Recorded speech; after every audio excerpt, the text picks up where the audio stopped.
اعوذ باللہ من الشیطان الرجیم بسم اللہ الرحمن الرحیم الحمد للہ الذی نور قلوب العارفین بنور معرفتہ واثبت فؤاد انبیائہ واولیائہ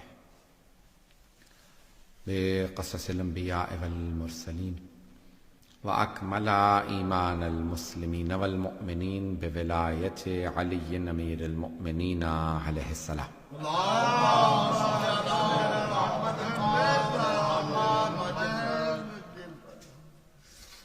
والصلاة والسلام والتحية والإكرام على أفضل الموجودات العبد المؤيد والرسول المسدد المصطفى الأمجد المحمود الأحمد أعني أبا القاسم محمد اللهم صل على محمد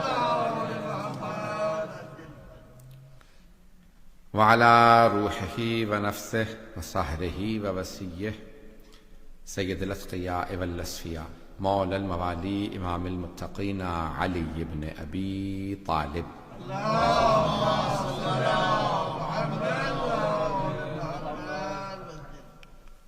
وعلى أوصيائه لا سيما بقية الله في الأرضين روحي وأرواح العالمين لتراب مقدمه الفدا واللعنة الدائمة على أعدائهم أجمعين من الآن إلى قيام يوم الدين.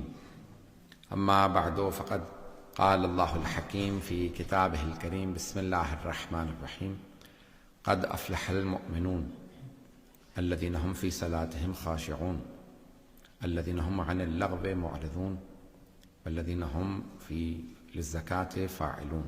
صدق الله العلي العظيم. صلى الله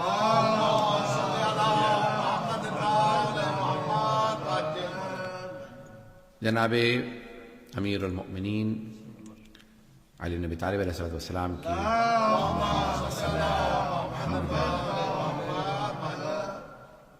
سلسلہ مجالس ہیں، سلسلے کی دوسری مجلس ہے، اور میں نے جو موضوع لیا ہے، بلکہ آپ لوگوں نے جو موضوع دیا ہے کہ صفات مؤمنین، اور میں نے سورہ مؤمنون کی ابتدائی یہ چند آیات کی تلاوت کی تھی، اس کا شرف حاصل کیا، اسی کو عنوان قرار دیا قد افلح المؤمنون، بے شک کہ مؤمن ہی فلاح پانے والے. بسم اللہ سید. فلاح کامیابی مؤمنین کے لیے ہے، اور سوائے مؤمن کے کسی کو کوئی کامیابی نہیں. اللہ نے کامیابی مؤمنین کے لیے لکھی ہے. اور لفظ فلاح قرآن کریم میں آیا، میں نے کل عرض کیا تھا فلاح و فوز کا فرق، کہ فوز بھی کامیابی ہے. عربی میں بہت سے الفاظ ہیں، نجح بھی کامیابی ہے، فوز بھی کامیابی ہے، فلاح بھی کامیابی ہے. قرآن کریم کے اندر یہ دو الفاظ زیادہ استعمال ہوئے ہیں. ہم نے کہا کہ زیارات میں بھی آیا ہے لفظ فوز، فَأَفُوزَ فَوْزًا عَظِيمًا، کہ ہم آپ کے ساتھ ہوتے تو ہم بھی کامیاب ہوتے، یعنی کربلا میں ہوتے تو آج بھی جو کربلا کے ساتھ ہے وہی کامیاب ہے. تو جو ائمہ اہل بیت علیہ السلام کے ساتھ ہوگا اسی کے لیے کامیابی ہے، فوز بھی اسی کے لیے ہے، فلاح بھی اسی کے لیے. تو قرآن کریم کے اندر ایک اور لفظ آیا کہ ہم مفلحون، وہی فلاح پانے والے ہیں.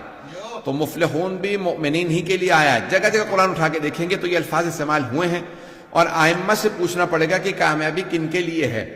تو میں نے کل جہاں پہ بات کو روکا تھا وہیں سے بات کو آگے بڑھاتے ہوئے کہ سرور کائنات صلی اللہ علیہ وآلہ وسلم نے فرمایا،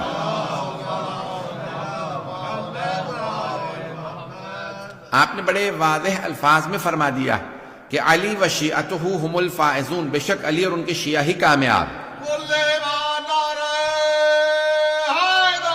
یا علی.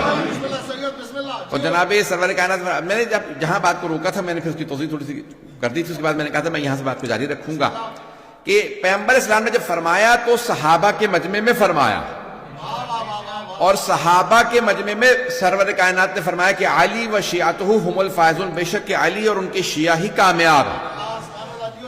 ایک طبقہ ایسا تھا صحابہ میں کہ جنہیں خود صحابہ آپس میں کہتے تھے یہ علی کے شیعہ ہیں. شیعہ کہا جاتا ہے پیروکار کو، شیعہ کہتے ہیں پیرو کو جو پیچھے چلنے والا ہو. تو کچھ ایسے تھے صحابہ رسول کے اندر بھی جن کو سرور کائنات کی حیات طیبہ میں بھی کہا جاتا تھا یہ علی کے شیعہ ہے. توجہ میرے ساتھ.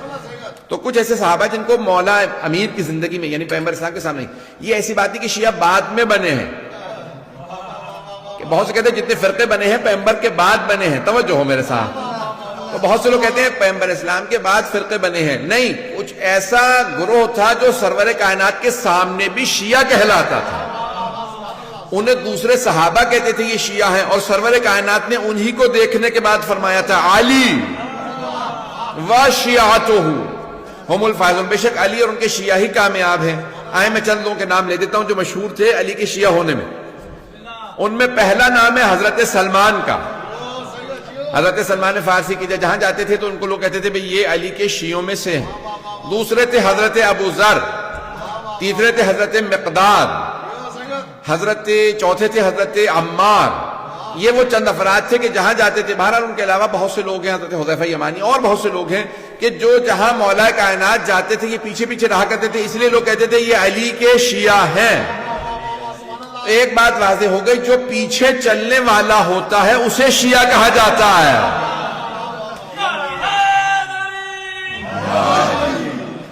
جو پیچھے چلتا ہے اسے شیعہ کہا جاتا ہے، جو آگے بڑھ بڑھ کے ٹوکے روکے اسے شیعہ نہیں کہا جاتا۔ اب کچھ اور نہ کہلوائیے گا، میں اشارہ کر کے آگے بڑھ رہا ہوں۔ تو عزیزان گرامی ایسے بھی تھے جو روکتے روکتے تھے۔ بہت سے افراد کو عادت ہوتی ہے امت کی اصلاح کرتے کرتے امام کی اصلاح کرنے لگتے ہیں۔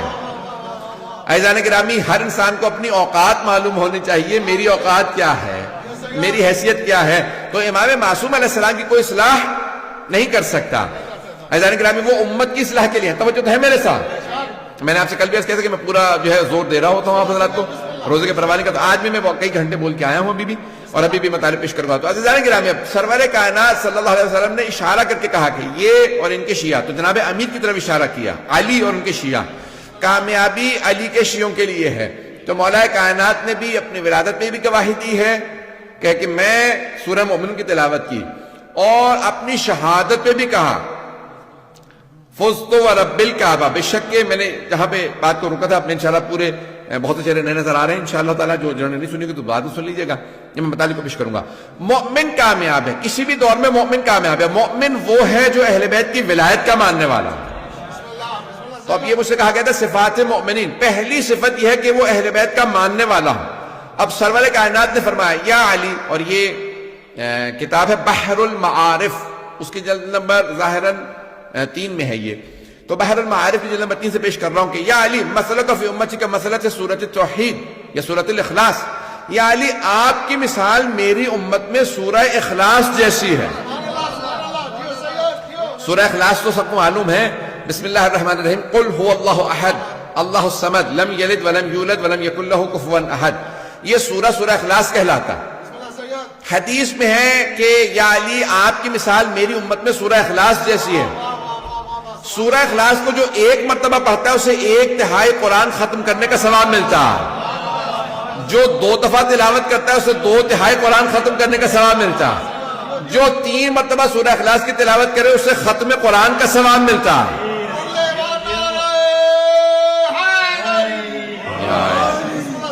نہیں ابھی مجمع نہیں ہے سارا میرے ساتھ، تو یا علی بھئی پیغمبر صلی اللہ علیہ وسلم فرما رہے یا علی آپ کی مثال میری امت میں سورہ اخلاص کی مثال ہے، سورہ اخلاص کو 3 دفعہ جو پڑھے اسے پورا قرآن ختم کرنے کا ثواب ملتا ہے۔ توجہ، اب پیغمبر صلی اللہ علیہ وسلم وضاحت کر رہے ہیں یا علی جو آپ کو زبان سے مانے اس کا 1/3 ایمان مکمل، جو زبان سے بھی مانے دل سے بھی مانے اس کا 2/3 ایمان مکمل، جو زبان سے مانے دل سے مانے اور پورے جسم سے آپ کے ساتھ رہے۔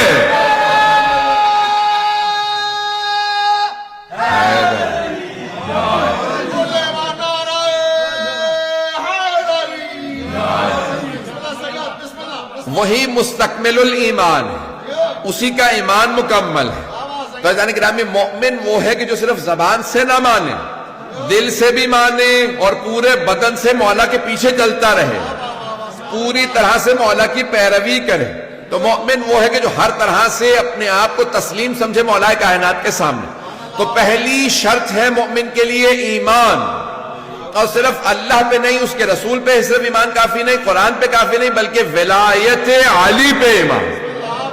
ولایت محمد و آل محمد پہ ایمان، ولایت اہل بیت پہ ایمان. جو ایمان رکھتا ہے وہی مستکمل الایمان. عزیزان گرامی بہت سے ایسے تھے کہ جو صرف زبانی کلامی مانتے تھے. عزیزان گرامی زبانی کلامی ماننا کافی نہیں ہے. زبانی مان لینا کافی اگر ہوتا تو بہت سے ہم یعنی سارے مسلمان پھر ولایت علی کے معتقد ہیں. تو زبان سے کیونکہ سب کے سب مانتے ہیں کہ اہل بیت کو مانتے ہیں. عزیزان گرامی یہ کہنا کافی نہیں ہے بلکہ دل سے ماننا بہت ضروری ہے. میں نے چند دن پہلے ایک جملہ پیش کیا تھا، بلکہ شاید یہ کس ماہ رمضان کی بات تھی، کسی اور موقع پہ پیش کیا تھا. میں اس کو تھوڑا سا اشارہ کر کے آگے بڑھوں گا. توجہ ہے میرے ساتھ؟ عزیزان گرامی یہ میں جملہ پیش کر رہا ہوں دوبارہ. بہت سے افراد کہتے ہیں کہ نہیں ہم اہل بیت کو مانتے ہیں. آپ کیوں کہتے ہیں کہ صرف شیعہ اہل بیت کو مانتے ہیں؟ ہم کہتے ہیں کہ ہم اہل بیت کو مانتے ہیں تو کہتے ہیں نہیں ہم بھی مانتے ہیں. اہل سنت بھی ہے وہ کہتے ہیں ہم مانتے ہیں. عزیزان گرامی فرق کیا ہے ان کے ماننے میں ہمارے ماننے میں؟ مجھے معلوم ہے کہ بعض کا اہل سنت بھی آتے ہیں اور مجھے یہ پورا یقین ہے کہ میرے برادر اہل سنت سن رہے ہیں. تو اب یہ مجھے پورا یقین ہے کہ سن رہے ہیں. عزیزان گرامی فرق کیا ہے ان کے ماننے میں ہمارے ماننے میں؟ تو اب میں فرق کو پیش کر رہا ہوں. وہ کہتے ہیں ہم مانتے ہیں تو آپ بھی کہتے ہیں کہ صرف آپ مانتے ہیں یعنی اہل بیت کے ماننے والے صرف شیعہ ہیں. کیا فرق ہے ہمارے ماننے میں اور ان کے ماننے میں؟ میں ان کو ان کی زبان میں سمجھانا چاہتا ہوں. اگر کوئی کہے میں اللہ کو مانتا ہوں لیکن جتنے بت ہیں میں انہیں بھی مانتا ہوں،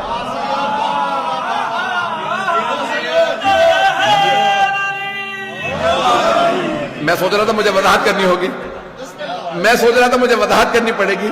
آپ حضرات پہنچ گئے بغیر وضاحت کے. کوئی وضاحت نہیں کروں آگے بڑھ جاؤں گا.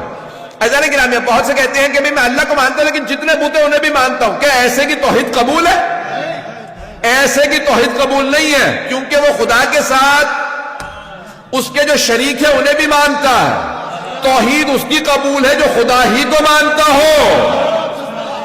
عزیزان گرامی دوسرا سوال میرا آپ سے، اگر کوئی کہے میں رسول خدا کو مانتا ہوں لیکن جتنے جھوٹے نبوت کے دعوے ہیں مسیلمہ کذاب سے لے کے آج تک، بہت سو کے نام لینا مشکل ہو جاتا ہے تو جب مثال کے طور پہ کسی اور بہت سے لوگوں نے دعویٰ کیا میں بھی نبی میں بھی نبی میں بھی نبی، بات واضح ہو رہی ہے.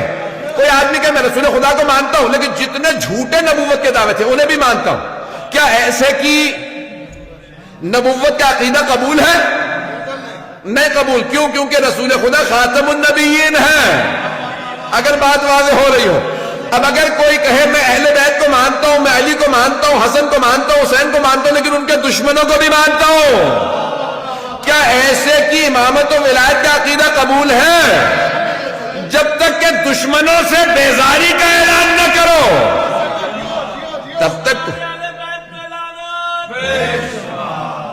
بات واضح ہو.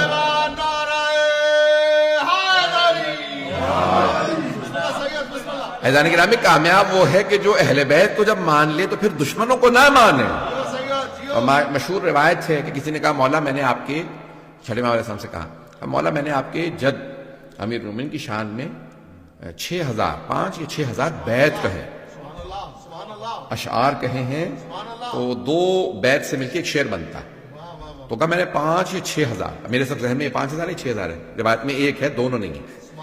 تو اس نے کہا 5 یا 6,000 میں نے بیت کہے. تو مولا نے کہا کہ اچھا تو یعنی ہمارے جد کو مانتا ہے؟ کہا ہاں مانتا ہوں، تو ان کی شان میں اتنے بیت ہیں. مولا نے کہا ان کے دشمنوں کے متعلق کیا خیال ہے؟ میں اپنے انداز سے پیش کر رہا ہوں. کہا انہیں بھی مانتا ہوں. مولا نے کہا کچھ بھی قبول نہیں ہے. تو کہا اچھا پھر کیا ان کا انکار کر؟ کہا اچھا انکار کرتا ہوں. امام نے کہا ایک شعر کہے. اس نے ایک شعر کہا. مولا نے کہا یہ تیرا ایک شعر ان 5,000 ابیات سے افضل ہے جب تو دشمنوں سے بیزاری کرے. بات پہنچ رہی ہے جانے گرامی؟ عزیزان گرامی یہ کافی نہیں ہے کہ ایک آدمی کہتے میں اہل بیت کو مانتا ہوں اور زبانی جمع خرچ جو ہے وہ فوراً لے کے احسان جتلانے لگے میں اہل بیت کو مانتا تو ہوں. عزیزان گرامی ماننے کے لیے ضروری یہ ہے کہ پہلے دشمنوں سے اعلان انسان بیزاری کرے. وإلا انسان کا عقیدہ ولایت و توحید یہ عقیدہ امامت قبول. میں بھی پڑھنے والا ہوں، اگر چلتے رہیے گا.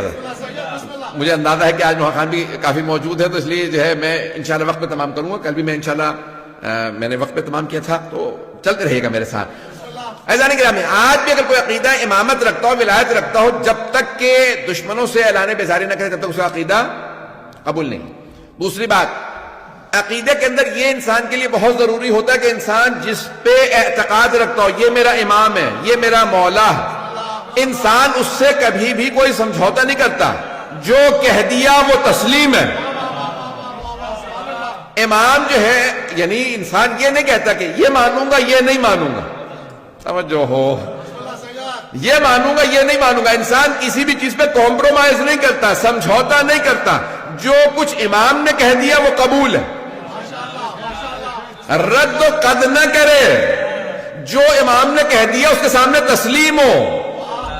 عزیزان گرامی، بہت سے افراد امام معصوم علیہ السلام کی حیات طیبہ میں موجود تھے لیکن ٹکرا گئے، کیوں؟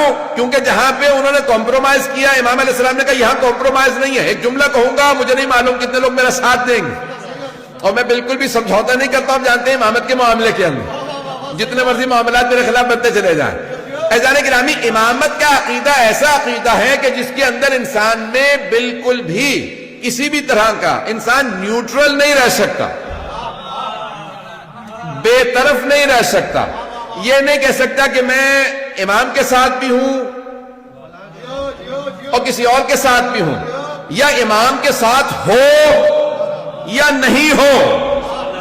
امام علیہ السلام نے اجازت نہیں دی ہے، میں نے چند دن پہلے جو وعدہ کیا تھا میں اس کو مکمل کر دوں گا، آج میں نے وہاں پہ مکمل نہیں کیا تھا۔ عزیزان گرامی، مولا کے اگر آپ دیکھیں تو حکمیت کا معاملہ، حکمیت ذہنوں میں ہے نا، ایک ہوتا ہے قاضی، ایک ہوتا ہے حکم۔ حکم یعنی آربیٹریٹر، میں نے اسے نوٹ کیا تھا۔ جنگ ہوئی مولا کی صفین، اور معاویہ کے ساتھ جنگ ہوئی، اور اس کے بعد، اور نام میں جو ہے وہ لوگوں کی تاریخ ہے، میں کوئی ایسی بات نہیں کر رہا ہوں، تو اس لیے معاویہ کے ساتھ جنگ ہوئی، 1.5 سال سے زیادہ جنگ جاری رہی، اور جنگ جب ختم ہوئی تو کہاں پہ ختم ہوئی؟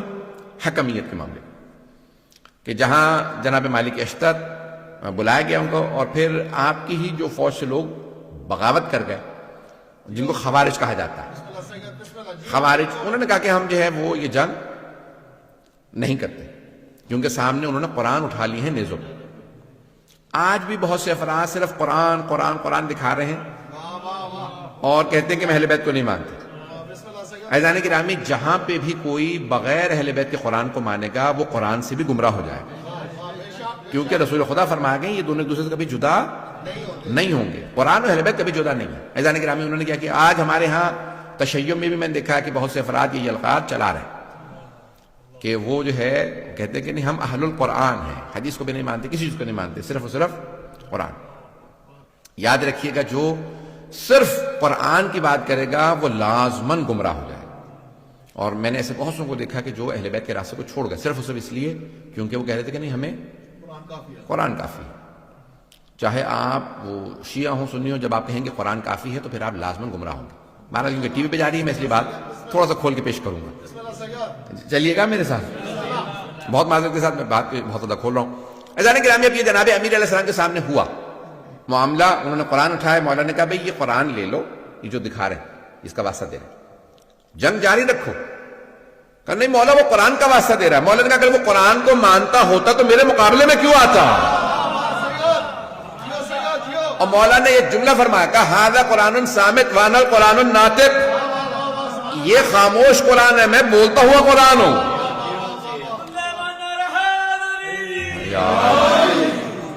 عزیزان گرامی، میں انہوں نے جو ہے وہ قرآن دکھائے، 500 قرآن نیزوں پہ بلند کیے، اور مولا کائنات نے کہا کہ نہیں ٹھیک ہے یہ قرآن جو ہے ان سے، لیکن لوگوں نے کیا کیا؟ نہیں، مولا کی بات کو نہیں مانا، اور وہ قرآن کریم جو ہے وہ کہا کہ نہیں سامنے قرآن علی آپ معاذ اللہ قرآن کے مقابلے میں آ رہے ہیں، یہ جملہ کہا لوگوں، اور جملہ کہا میں دہراؤں گا استغفر اللہ ربی واتوب الیہ معاذ اللہ من ذالک، لیکن جملہ کہے بغیر میں نہیں رہ سکتا جو انہوں نے کہا تھا خوارج نے، اور میں پہلے سے توبہ کر رہا ہوں، لیکن وہ جملہ دہرانا اس لیے ضروری ہے تاکہ لوگوں کو اندازہ ہو کہ جو اہل بیت کو چھوڑ دیتے ہیں وہ کہاں تک چلے جاتے ہیں۔ اور انہوں نے جناب امیر کو مخاطب کر کے کہا یا علی اکفرت، یا علی آپ کافر ہو گئے۔ آج بہت سے لوگ کہتے تھے شیعوں کو کافر کہہ رہے ہیں، ابے وہ ہمارے مولا کو بھی کافر کہہ رہے تھے، وہ کہہ رہے تھے یا علی اکفرت، یا علی آپ کافر ہو گئے، اپنے قرآن سامنے موجود ہے اور آپ نہیں مان رہے، یہ انہوں نے کہا۔ عزیزان گرامی، اب جناب امیر علیہ السلام نے اس وقت پھر جدائی اختیار کی، وہ لوگ الگ ہو گئے، اور انہوں نے خوارج نے مولا کے خلاف اعلان جنگ کر دی۔ جب آپ کہہ رہے ہیں کہ یہ کافر ہیں تو وہ کیا کریں گے؟ کہا کہ ہم علی کے خلاف جہاد کریں گے۔ آپ نے کبھی زیارات پڑھی ہے؟ آرام سے سن لیجیے گا، زیارات اس وقت میرے سامنے نظر نہیں آ رہی، زیارت میں آپ زیارت واسطے جملہ پڑھتے ہیں کہ کن پہ لعنت ہو؟ جو امام حسین کے قتل میں آئے، جنہوں کے خلاف جاہدت الحسین. کبھی آپ نے غور کیا؟ جنہوں نے مولا حسین کے خلاف جہاد کیا ان پہ لعنت ہو. کون فرما رہے ہیں؟ چھٹے امام علیہ السلام. والذین جاہدت الحسین، جنہوں نے امام حسین کے خلاف جہاد کیا. کون؟ یعنی وہ یہ کہہ رہے تھے کہ جو ہم امام حسین کے خلاف لڑ رہے ہیں یہ جہاد ہے. جہاد عبادت ہے. نہیں ہے مجمع میرے ساتھ؟ جہاد عبادت ہے یا نہیں ہے؟ فروع دین میں چھٹے نمبر پہ جہاد ہے. پہلے ہے نماز، روزہ، حج، زکوٰۃ، خمس، جہاد. فروع دین میں واجب عبادت سمجھتے ہوئے قربتاً اللہ کی نیت سے کر سکتے ہیں. نماز اگر قربتاً اللہ نہ ہو تو قبول نہیں. روزہ قربتاً اللہ نہ ہو قبول نہیں. حج قربتاً اللہ نہ ہو قبول نہیں. خمس و زکوٰۃ قربتاً اللہ نہ ہو قبول. جہاد قربتاً اللہ نہ ہو قبول نہیں. پتہ نہیں مجمع ہے یا نہیں؟ اب وہ کہہ رہے تھے ہم جہاد کر رہے ہیں. جہاد کا مطلب ہوتا ہے یعنی ہم اللہ کی خاطر لڑنے آئے ہیں. پتہ نہیں لوگ ہیں یا نہیں؟ جو لوگ اہل بیت کو چھوڑ دیں، صرف قرآن قرآن قرآن کریں، وہ اہل بیت کے خلاف لڑیں گے اور سمجھیں گے جہاد ہو رہا ہے. چھٹے امام فرماتے ہیں جو حسین کے خلاف لڑے اور کہے یہ جہاد ہے اس پہ لعنت ہو. پتہ نہیں مجمع ہے یا نہیں ہے؟ بات پہنچ رہی ہے؟ یہ آج داعش کو دیکھ کے تعجب نہ کریں. آج طالبان کو یہ جو کہتے ہیں کہ ہم جا کے حرم گرا دیں گے، عزیزان گرامی یہ نیا موضوع نہیں ہے. میں تلخ باتیں کہہ رہا ہوں معذرت کے ساتھ. عزیزان گرامی آج بھی اگر ایسے ہوں کہ کہیں کہ ہمیں قرآن کافی ہے، وہ لازماً گمراہ ہوں گے، وہ لازماً اہل بیت کے مقابلے میں آ جائیں. اور انہوں نے کیا کہ جناب امیر کے خلاف، میں نے کل فضائل سنایا تھا لیکن آج میں جو فضائل پیش کر رہا ہوں تھوڑی سی مختلف اینگل سے پیش کر رہا ہوں. جناب امیر کے خلاف انہوں نے بغاوت کا اعلان کر دیا اور نعرہ کیا بلند کیا؟ ان الحکم الا للہ. قرآن کی آیت، سورہ یوسف سے آیت لی اور کہا ان الحکم الا للہ. حکم، حاکم، حکومت کا حق صرف اللہ کو. یعنی کیا مطلب؟ علی ہمیں حاکم قبول نہیں. مولا سے کہا مولا وہ قرآن کی آیت پیش کر رہے ہیں آپ کے خلاف. ایسے سے بھی لوگ تھے بیچارے کہ مولا سے سوال کا جواب لینے آ رہے ہیں، مولا وہ آیت پڑھ رہے ہیں. تو مولا نے کیا فرمایا؟ کلمۃ حق یراد بہا الباطل. کلمہ حق بلند کر رہے ہیں لیکن مراد باطل لے رہے ہیں. قرآن حق ہے. پھر مولا نے فرمایا کہا کہ حکومت لابد من امیر، اللہ خود حکومت کرنے نہیں آئے گا، ایک انسان ہی حکومت کرے گا. چاہے تم اللہ عادل، اما عادل اما فاسق، چاہے عادل کی حکومت ہو چاہے فاسق کی حکومت ہو. تم علی جیسے عادل کے نہیں مانو گے تو پھر معاویہ سے کسی اور آدمی کے مانو گے. عزیزان گرامی جناب امیر علیہ السلام نے وہاں پہ سٹینڈ لیا اور پھر آپ نے فرمایا یہ ایک ایسا فتنہ ہے جو میرے بعد بھی کوئی سے خلاف قیام نہیں کر سکے گا، میں ان کے خلاف قیام کروں گا. اور آپ نے قیام کیا اور آپ نے کہا کہ بھئی لشکر کشی کرو، ہم ان کا مقابلہ کریں گے. تھوڑا سی میں جنگ کو پیش کروں گا جناب امیر علیہ السلام کی. شاید تھوڑا سا ماحول بدل جائے کیونکہ میں تلخ و سخت باتیں کہہ رہا ہوں. یہ ہر دور میں انفارچونیٹلی افسوس کے ساتھ کہنا پڑتا ہے، یہ ہر دور میں ایسا آپ کو مل جائے گا کہ ایسے لوگ آج بھی داعش دیکھ لیں، ایسے بہت سے لوگ ہیں جو بغاوت کریں گے اور آخری زمانے میں بھی ایسا ہوگا. بعد امام خلاف بھی بہت سے کلمہ گو ہوں گے اور وہ یہ کہیں گے کہ ہم جہاد کر رہے ہیں. معاذ اللہ آج یہ لوگ مسجدوں میں امام بارگاہوں کے اندر آ کے بم رکھتے ہیں اور کہتے ہیں ہم جہاد کر رہے ہیں. اور چھٹے امام فرما گئے کہ ایسے جہاد کرنے والوں پہ بھی لعنت ہو. آئیں ذرا چلیے گا میرے ساتھ عزیزان گرامی، زیادہ تلخ تو نہیں ہو رہا ہوں، 5 سے 10 منٹ کی زحمت دوں گا. عزیزان گرامی مولا کائنات نے ایک مرتبہ ان کے خلاف جنگ کا اعلان کیا. اس کو جنگ کو کہا جاتا ہے نہروان. اور مولا کے چاہنے والے تھے حضرت عبداللہ ابن خباب ابن ارت. میں نے کسی مقام پہ بیان کیا تھا، یہاں نہیں پڑھا کبھی بلکہ زیارات پہ ہی پڑھا. وہ ان کی اہلیہ جو ہیں وہ حاملہ تھیں اور وہ ان کو لے کے آ رہے تھے کوفے وضع حمل کے لیے. راستے میں خوارج نے روک لیا. لمبی لمبی داڑیاں، سجدوں کے نشان، قاری قرآن سب تلاوت کر رہے تھے. اتنے مقدس ظاہری طور پہ کہ ان میں سے ایک آدمی نے کھجور زمین سے اٹھا لیا کہ گرا ہوا کھجور ہے، منہ میں رکھا. دوسرے نے کہا تمہیں پتا ہے یہ باغ کس کا ہے؟ کہا نہیں. کہا تم نے بغیر اجازت کے تم نے کھجور کھا لیا. اس نے واپس نکال کے وہیں زمین پہ رکھ دیا. کہا پروردگارہ مجھے معاف کر دے، میں نے کھجور بغیر مالک کے پوچھے کھا لیا تھا، مجھے معاف کر دے. اس کا مطلب ہے کبھی بھی لوگوں کے لمبے سجدوں سے، لمبی داڑھیوں سے، ظاہری تقدس سے دھوکہ نہ کھانا۔ اگر اہل بیت کو نہیں مانتے تو جتنا مرضی اپنے آپ کو مقدس دکھاتا رہے، وہ پھر بھی فاسق ہے۔ پتہ نہیں بات پہنچ رہی نہیں پہنچ رہی۔ اب کیا کیا اس نے کھجور واپس رکھ دیا۔ اس نے کہا یہ کھجور میں نے بغیر، پروردگارا مجھے معاف کر دے، یہ کھجور میں نے اٹھا لیا۔ اتنے میں حضرت عبداللہ ابن خباب ابن علت آ رہے ہیں اپنی زوجہ کے ساتھ۔ اپنی زوجہ کو انہوں نے سوار کرا رکھا ہے خچر کے اوپر اور لے کے جا رہے ہیں کوفے۔ انہوں نے روکا، کہا بھی بتاؤ تم علی کے چاہنے والے ہو، علی کے ساتھ ہو یا ہمارے ساتھ؟ اور اس نے کہا کہ نہیں میں علی کے ساتھ نہیں۔ حضرت وہ شان چاہنے والے تھے۔ اب وہ بہرحال اب بیچاری ان کی زوجہ بھی اور وہ بھی دونوں شیعہ عجیب و غریب کیفیت۔ تو کہا کہ بھئی میں کوفے جا رہا ہوں، مجھے کیا مطلب ہے آپ کی کوئی سیاسی کو معاملہ ہوگا؟ کہا نہیں آپ تم بتاؤ کہ تم علی کے چاہنے والے ہو یا نہیں؟ انہوں نے کہا نہیں میں علی کے چاہنے والا نہیں ہوں۔ تقیہ میں انہوں نے کہا میں تقیہ میں چاہنے والا نہیں ہوں۔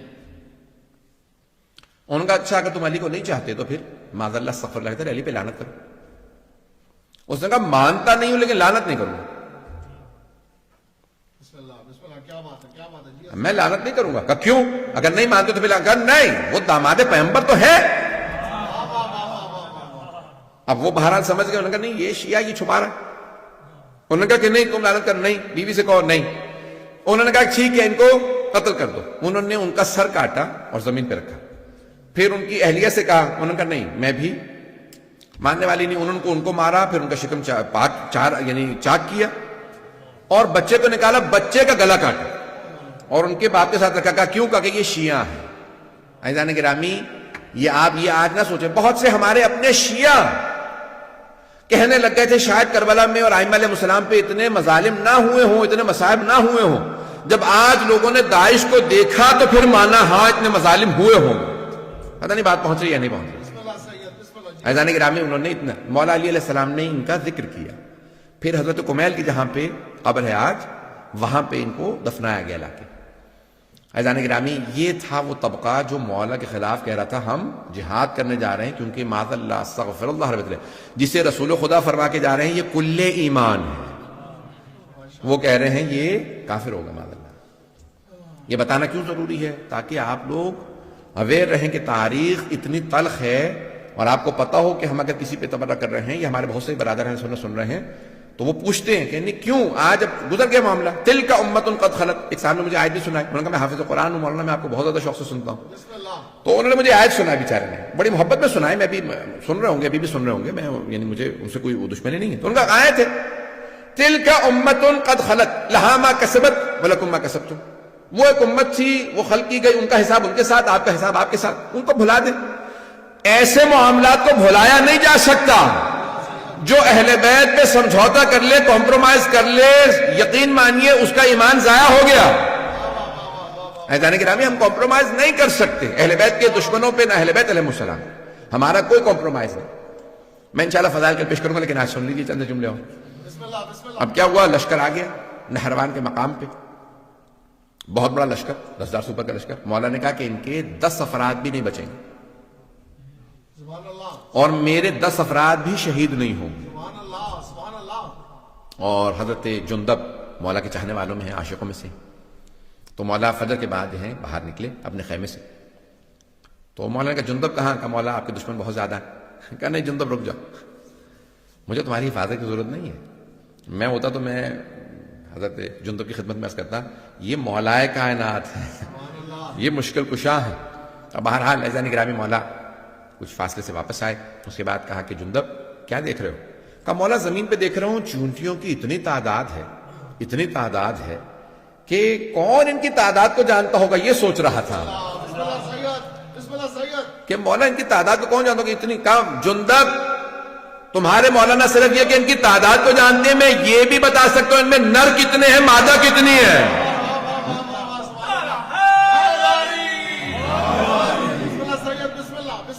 معذرت کے ساتھ کئی مرتبہ چیزیں ہو جاتی تو انسان کا موڈ ویسا بنتا ہے، اس حساب سے انسان پیش کرتا ہے مطالب کو۔ تو آج میں نے تلخ انداز سے پیش کیا، انشاءاللہ کل میں فضائل کے انداز سے پیش کر دوں گا۔ عزیزان گرامی مولا کائنات کی پھر ایک مرتبہ جنگ شروع ہوئی اور مولا نے بتایا کہ کتنے لوگ آ رہے ہیں، اور جناب جندب کو کہا کہ جندب یہ جو پہاڑ دیکھ رہے ہو سامنے، اس کے پیچھے ایک لشکر آ رہا ہے، وہ بھی آئیں گے، حملہ کریں گے، وہی خوارج ہیں، وہی نہروان کے اس مقام پہ آئیں گے، مجھ سے بھی مقابلہ کریں گے، اور ان میں سے 7 افراد فرار کریں گے، 3 افراد کے ساتھ بھاگ جائیں گے۔ انہی میں سے فرار کرنے والوں میں سے ایک کا نام تھا عبد الرحمن ابن ملجم،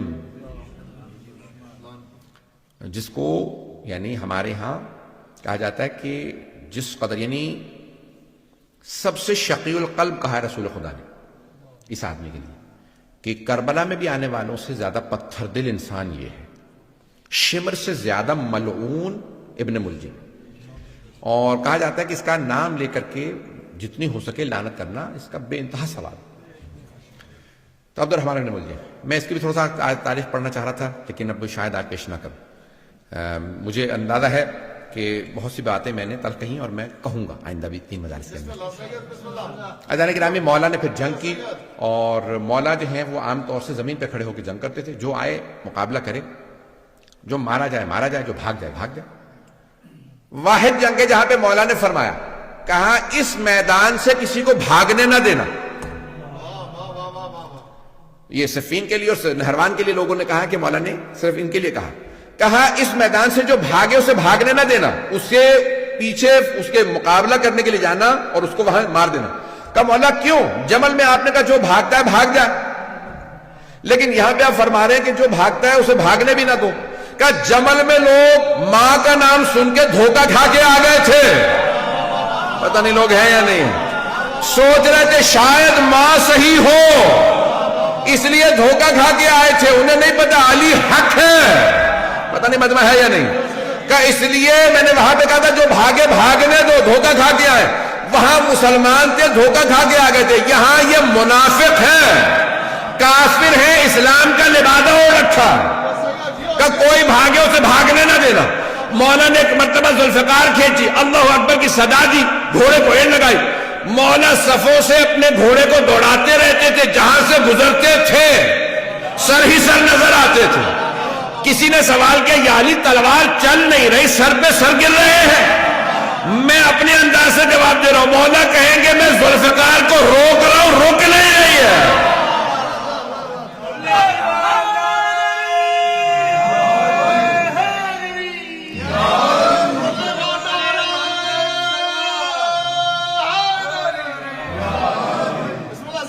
فضائل انشاءاللہ کل۔ عزیزان گرامی، آج مطالب جو پیش کرنا تھا میں نے کر دی، بس ایک سن لیجئے۔ مولا نے وہاں پہ مقابلہ کیا اور بھاگنے میں صرف چند افراد ہی کامیاب ہوئے، باقی سب کو مار دیا۔ مولا نے کہا کیوں؟ یہ ایسا فتنہ ہے، یہ جہاں جائیں گے کفر پھیلائیں گے۔ اگر وہ چند افراد بھی جو بچے تھے، آج اگر آپ کو داعش نظر آ رہے ہیں تو سمجھ لیں انہی کی تبلیغ کا اثر ہے۔ بات پہنچ گئی ہے عزیزان گرامی، بکلیئر ہوئی ہے۔ یہ جو بھی اہل بیت کے خلاف خروج کرتا ہے، چاہے کسی دور میں کرے، وہ کہتا ہے میں جا کے جنت البقیع ڈھاؤں گا، میں سامرہ پہ حملہ کروں گا، یہ جو بھی ہے اس کا مطلب ہے یہ خارجی ہے، یہ خروج کر رہا ہے امام کے خلاف۔ اور خوارج ہمارے تمام علماء نے کہا کہ وہ نجس ہیں، عین نجس، اخبث و انجس ہیں، نجس جانوروں سے بھی زیادہ۔ اس سے زیادہ کھل کے تو نہیں پڑھ سکتا ممبر سے۔ تو جو اہل بیت کے عزیزان گرامی، آپ سن لیجیے عبد الرحمن ابن ملجم کون ہے؟ اگر چاہیں تو آج پڑھوں، نہیں تو چھوڑ دو، ہے ٹائم تھوڑا پڑھ دوں آج یا کل مکمل کروں؟ عبد الرحمن ابن ملجم ملعون کا سن لیجیے پھر آج۔ مولا کا گورنر تھا یمن کا، مولا کو بہت پسند تھا، اسے معزول نہیں کیا، بہت سے لوگوں کو بس سب کو معزول کر دیا، اور اسے کہا کہ بھی تم اپنے جیسے 10 افراد کو بھیجو جن کی میں تربیت کروں، جو پھر یمن کو چلائیں نظام۔ سنیں گے نا؟ اس نے 10 افراد بھیج دیے، اس نے 100 افراد کا انتخاب کیا، 100 افراد میں سے پھر 40 کو چنا، ان میں سے جو سب سے اچھے 10 افراد تھے انہیں کوفے بھیجا، کہا تم جاؤ جا کے علی بن ابی طالب سے تربیت لے کے۔ مولا مسند بچھا کے بیٹھے، 10 افراد آئے، مولا نے پہلے کا پوچھا نام بتاؤ، بلدیت، سب کو تعارف ہو رہا ہے، سب کو بتا رہے ہیں کون کون ہیں یہ لوگ، دوسرا تیسرا چوتھا، چھٹے آدمی سے پوچھا بھائی تمہارا نام کیا؟ اس نے کہا عبد الرحمن، عربی میں اس نے جواب دیا انا عبد الرحمن، میں عبد الرحمن۔ مولا نے اس کو دیکھا اور کہا انا للہ و انا الیہ راجعون۔ اس نے فوراً پلٹ کے پوچھا آپ نے کلمہ استرجاع کیوں پڑھا؟ مولا نے کہا تیرے باپ کا نام کیا؟ اس نے کہا انا ابن ملجم، میں ملجم کا بیٹا۔ تو مولا نے کہا انا للہ و انا الیہ راجعون، کلمہ استرجاع دوبارہ پڑھا۔ اس نے کہا کیا بات ہے، کیا میں مرنے والا ہوں؟ مولانا نے کہا مرادی انتا، تو مرادی ہے؟ عبد الرحمن بن ملجم مرادی قبیلے سے تھا، مراد۔ اس نے کہا کہ ہاں۔ مولانا نے پھر کہا انا للہ و انا الیہ راجعون۔ کہ کیا بات ہے، آپ بار بار کلمہ استرجاع کیوں پڑھ رہے ہیں؟ کیا میں مرنے والا ہوں؟ مولانا نے کہا نہیں، تو میرا قاتل ہے۔ اس نے کہا قاتل نہیں، میں تو آپ کا چاہنے والا ہوں۔ مولانا نے کہا نہیں، تو میرا قاتل ہے، میں تجھے ابھی سے وارننگ دے رہا ہوں، تجھے تحدید کر رہا ہوں، تو جہنم میں جائے گا اپنے اس گناہ کی وجہ سے، اور وہ لعنت ہوگی، تو جہنم کے اس گڑھے کے اندر جائے گا کہ جہاں کوئی نہیں ہوگا۔ اس نے کہا نہیں، کیسے ہو سکتا ہے میں آپ کو مار دوں؟ مولانا نے کہا میں تجھے بتا رہا ہوں ابھی، تو قاتل ہے میرا۔ ایک مرتبہ اس نے کہا کہ بھئی کیسے ہو سکتا ہے، آپ مجھے مار دیں، ابھی مار دیجئے۔ مولانا نے کہا کس جرم میں؟ جو تو نے ابھی کیا نہیں۔ اسلام میں جرم سے پہلے سزا نہیں ہے، جرم کے بعد سزا ملتی ہے۔ تو نے بھی جرم نہیں کیا، لیکن میں تجھے ابھی سے وارننگ دے رہا ہوں۔ اب اسے اندازہ نہیں، آہستہ آہستہ وہ ایک فاحشہ کا جو ہے وہ عاشق ہو گیا۔ اب ممبر کے قابل نہیں کہ میں بیان کر سکوں۔ اس کا نام قطام تھا، ہمارے ہاں بھی کہا جاتا ہے نا، گالی دینی ہوتی ہے تو قطامہ کہتے ہیں، یہ اس کا نام تھا۔ اس نے بھی شرط رکھی، اور وہ بھی مولا کی دشمنوں میں سے تھی اور ملعونہ تھی، اور بہرحال کہ بھی میں شادی کروں گی، لیکن مجھے ایک کنیز چاہیے، 5000 دینار چاہیے، اور علی بن ابی طالب کا سر چاہیے۔ الوقائع والحوادث میں اس روایت کو لکھا۔ کچھ لوگوں نے کہا ہے معاویہ سے بھی لنکس تھے، اور بہرحال اہل بیت کے قتل کے اندر آپ کو پتہ بنو امیہ کا ہمیشہ کردار رہا ہے۔ بنو امیہ نے بڑا منفی کردار ادا کیا۔ اہل بیت کے خلاف جو سب سے بدترین جو دشمن اہل بیت کے گزرے ہیں اور اب تک ہیں، وہ بنو امیہ۔ اب وقت تمام ہو گیا، میں تفصیل میں نہیں جا سکتا۔ اور پھر اس نے کہا کہ نہیں، میں ایسا نہیں کر سکتا، اور پھر آہستہ آہستہ کہا کہ ٹھیک ہے میں ایسا کروں گا۔ اور کیا کیا اس نے؟ یہ گیا خانہ کعبہ میں، غلاف خانہ کعبہ پکڑ کے اس نے قسم کھائی کہ میں علی کا قتل کروں گا۔ آج آپ دیکھتے ہیں بہت سے کہ یہ اپنے آپ کو کہتے ہیں خادم الحرمین شریفین، پتہ نہیں لوگ ہیں یا نہیں۔ بہت سے لوگ دھوکہ کھا جاتے ہیں، وہ حرم کے خادم ہیں اور آپ ان کو برا کہہ رہے ہیں۔ بھئی ہم آپ کو تاریخ میں ایسے بہت سے کردار پیش کر سکتے ہیں جو خانہ کعبہ کا غلاف پکڑ کے قسم کھاتے ہیں کہ میں رسول خدا کے بھائی علی بن ابی طالب کا قتل کروں گا۔ یہ میں کیوں پیش کر رہا ہوں؟ یہ قابل توجہ باتیں، آج یہ قابل غور ہیں۔ یہ آج دھوکہ نہ کھائیں لوگوں کے بڑے بڑے ٹائٹلوں سے، اتنے بڑے بڑے انہوں نے اپنے آپ کو ٹائٹل دے رکھے۔ میں حرمین کا، مکہ مدینہ کا خادم ہوں، جنت البقیع ڈھا دے تب بھی لوگ ان کو لعنت نہیں کرتے۔ رسول خدا کی بیٹی کا حرم گرا دیں، لوگ کہتے ہیں کہ لعنت نہیں کر سکتے۔ آپ سوچ سکتے ہیں کوئی آدمی؟ 4 معصوم اماموں کی قبریں ڈھا دی۔ ازواج رسول کے ماننے والے کہاں ہیں آج، جو کہتے ہیں امہات المومنین کو مانتے ہیں؟ 9 امہات المومنین کی قبریں ڈھا دی۔ کوئی بولنے کے لیے تیار نہیں، کہتے ہیں نہیں لعنت نہیں کریں، حرمین کے خادم ہیں، مکہ مدینہ کے خادم ہیں۔ یہ آل سعود کا کردار ہے آپ کے سامنے۔ میں بہت معذرت، بہت تلخ میں نے پیش کیا، مکمل کر ختم تمام۔ عزیزان گرامی، اس نے کیا کہا؟ اس نے کہا میں کیا کروں گا؟ حرم میں خانہ کعبہ کا پردہ غلاف پکڑ کے قسم کھائی میں علی کا قتل کروں۔ کب؟ شب قدر میں۔ کہاں پہ؟ مسجد کے اندر، مقدس جگہ پہ، مقدس رات میں مقدس ترین ہستی کا قتل کرنے آ رہا ہے۔ کیا سمجھ کے؟ عبادت سمجھ کے۔ کیا اس زمانے میں ایسے لوگوں پہ لعنت تھی تو آج ایسے لوگوں پہ لعنت نہیں؟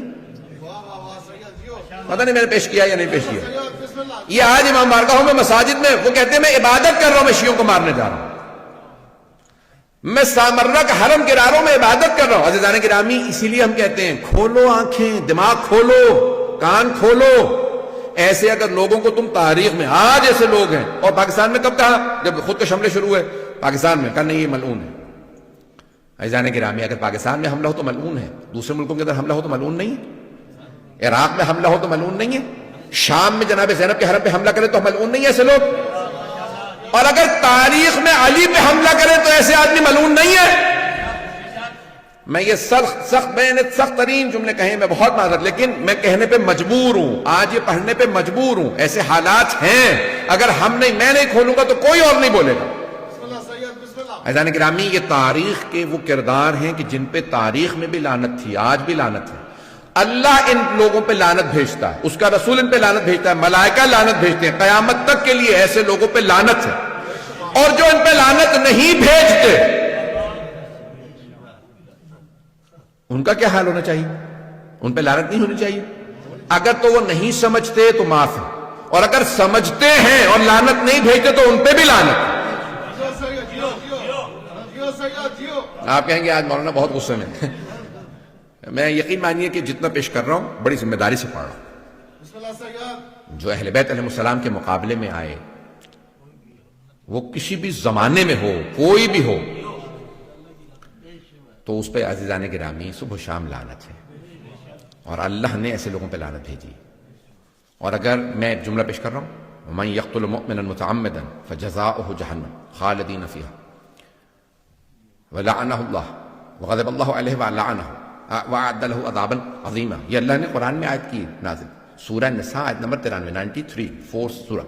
اللہ کہتا ہے جو کسی مؤمن کو جانتے بوجھتے ہوئے عمدن قتل کر دے تو اس کی سزا یہ ہے وہ جہنم میں جائے گا، اللہ اس پہ ناراض ہوگا، اللہ اس پہ لعنت کرے گا اور اس کو ہمیشہ عذاب میں رکھے گا۔ عام مومن کو مار دے تو اللہ فرما رہا ہے جہنم میں جائے گا، اور اگر کوئی امیر المؤمنین کا قاتل ہو۔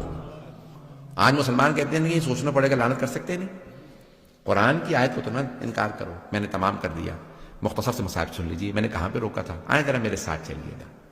جہاں میں نے کل بات کو روکا تھا مصائب کو، وہیں سے مصائب کو جاری رکھوں گا۔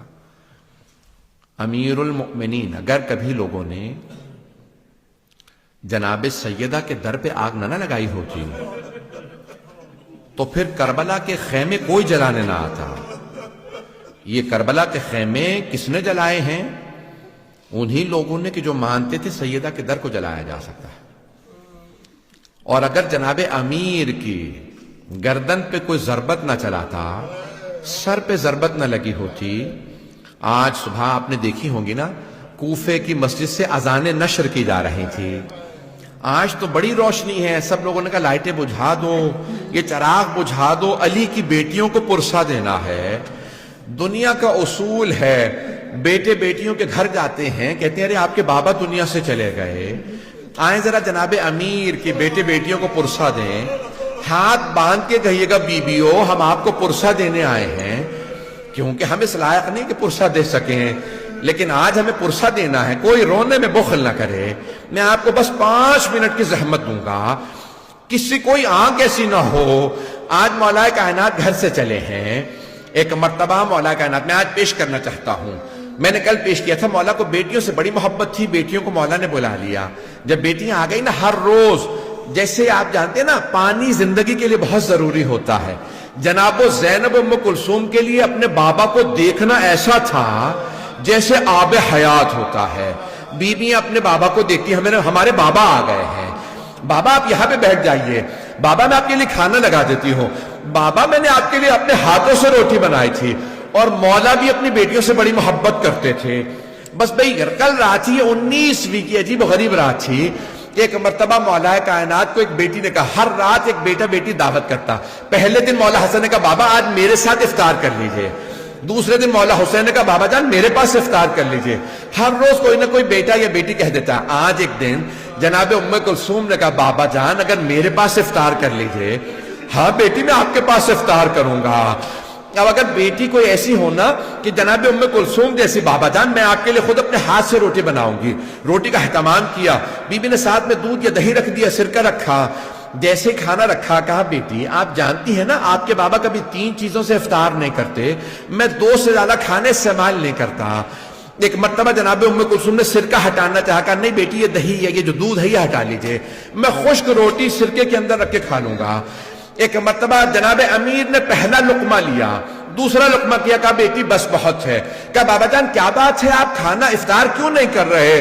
کہا بیٹی میں خدا کی بارگاہ میں خالی پیٹ جانا چاہتا ہوں، شاید مولا کو پتا میرے بیٹے پیاسے بھوکے ذبح کیے جائیں گے، کہ میں خدا کی بارگاہ میں خالی پیٹ جانا چاہتا ہوں، اجرکم اللہ، خالی پیٹ جانا چاہتا ہوں۔ ایک مرتبہ جناب ام کلثوم کے آنسو بہنے لگے، بابا خدا کی بارگاہ میں جانے کی باتیں کر رہے ہیں، اگر پردیس ہو زینب ام کلثوم جیسی بیٹیاں ہو، یہ پتہ چلے بابا جانے والے ہیں، بیٹیاں تڑپنے لگتی ہیں۔ جناب ام کلثوم نے بہنوں کو بتایا ہوگا، بابا فرما رہے میں خدا کی بارگاہ میں خالی پیٹ جانا چاہتا ہوں، اجرکم اللہ۔ ساری بیٹیاں تڑپنے لگی، میرے مولا نے آواز دی بیٹا حسن آپ بھائیوں کو لیجئے کوفے کے دروازوں کی حفاظت کریں. کہا بابا جیسا آپ کو حکم لیکن آج ہماری باری نہیں ہے. کہا بیٹا میں بھی جانتا ہوں لیکن چلے جائیے. جانتے ہیں کیوں؟ مولا نہیں چاہتے تھے کوئی بیٹوں کے سامنے باپ پہ تلوار اٹھائے. کوئی باپ نہیں چاہتا مجھے بیٹوں کے سامنے مارا جائے. میں ہاتھ جوڑ کے کہوں گا مولا ذرا کربلا کے دیکھے ایک چھوٹی سی بیٹی کے سامنے باپ کے گلے پہ خنجر چل رہا ہے. اجرکم اللہ، اجرکم اللہ. یا علی میں بھی پڑھوں گا 2 منٹ کی میں زحمت دوں گا.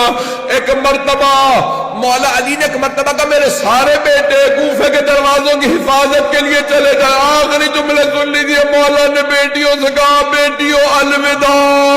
ساری بیٹیاں صحن میں نکل آئی. بابا یہ کیا حالت بنا رکھی ہے. میرے مولا صحن میں آئے. مرغابیوں نے راستہ روک لیا. مولا کی عبا میں چونچوں کو ڈالا. اب جناب زینب سے رہا نہیں گیا. کہا بابا کبھی آج تک ہم نے یہ حالت نہیں دیکھی. یہ مرغابیاں یہ بدخیں یہ پرندے آپ کا راستہ نہیں روکتے. میرے مولا نے مڑ کے بیٹیوں کو دیکھا. پھر ایک جملہ کہا کہ انہن نواہی. یہ میرا نوحہ پڑھ رہی ہے. انہیں پتہ ہے ولی چل کے نہیں آئیں گے.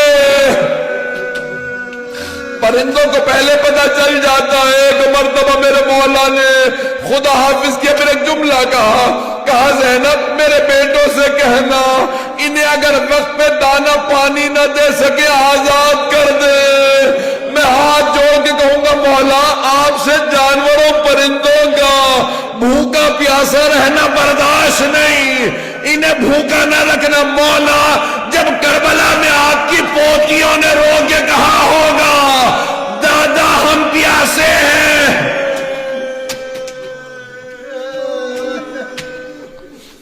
اجرکم اللہ، اجرکم اللہ. بس بھئی مجھ میں طاقت نہیں ہے پڑھنے کی.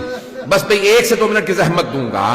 بس بھئی آخری جملے سن لیجئے. میرے مولا چلے آئے اور آنے کے بعد گلدستہ اذان میں مولا نے خود اذان دی. کہا اللہ اکبر. بیٹیوں کے کانوں میں آواز آئی. ایک بیٹی نے رو کے کہا بابا کی آواز میں کتنا درد ہے. بیٹیاں رونے لگی. وہاں بیٹوں نے اذان سنی. کسی نے کہا بابا خود اذان دے رہے. کہا مولا حسن نے کہا ایک مرتبہ مولا نے اذان دی گلدستہ اذان میں مینارے میں آخری جملے میرے مولا اترے. ایک مرتبہ میں مینار سے اترے آئے دیکھا کہ ایک آدمی الٹا سو رہا ہے. امام نے کہا ابن ملجم میں اپنے کام سے جا رہا ہوں تو اپنے کام سے اٹھ. ایک مرتبہ مولا محراب میں گئے. نافلہ فجر شروع کی. اللہ اکبر. مولا نے نماز شروع کی. ابن ملجم ملعون نے تلوار زہر میں بجھا رکھی تھی. تلوار نکالی. ہاتھ کانپنے لگے. شیر خدا کا روپ تھا. گردن پہ مارنا چاہتا تھا. سر میں تلوار لگی.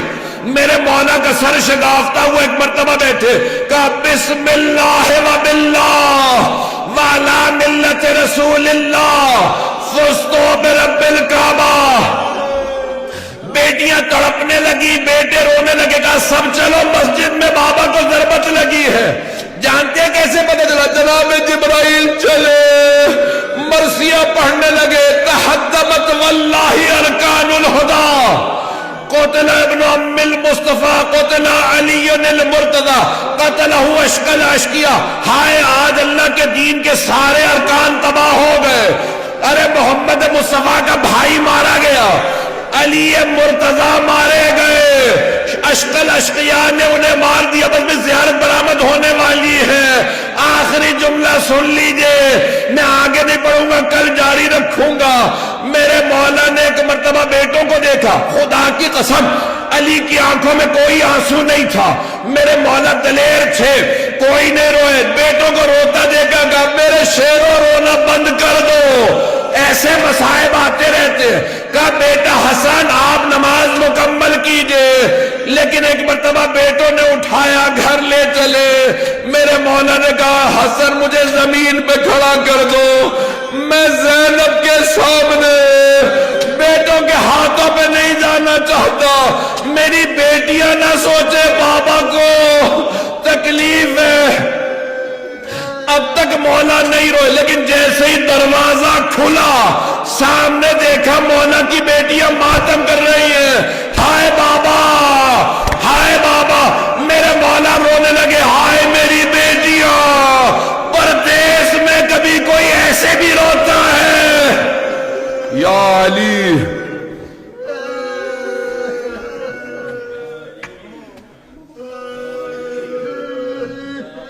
یا علی، یا علی، یا علی، یا علی.